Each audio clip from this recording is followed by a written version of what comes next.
இருந்து எடுக்கிறோம். என்னத்தில் ஹெல்மெட் தெரியல, மீன் மாதிரி தான் இருக்குது. இங்கே எல்லாம் பறவைகள், ஒவ்வொரு டைப்பான பறவைகளும் இருக்குது. இங்கே வருங்க, தனித்தனியாக எடுத்தா இன்றைக்கு நாள் ஃபுல்லாக வச்சு வீடியோ எடுக்கலாம், அந்தளவுக்கு இருக்குது. ஒரு டைப்பான பறவைகளும் இருக்குது. டக், வாத்து, தாரா,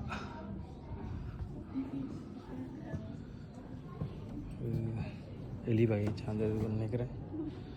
கீரியா இல்லை தெரியல என்னண்டு. இதுதான் கீரி என்ன ஊர்வனை இல்லை, சின்ன சின்ன விலங்குகள். ஊர்வனன்றது பாம்புகள்.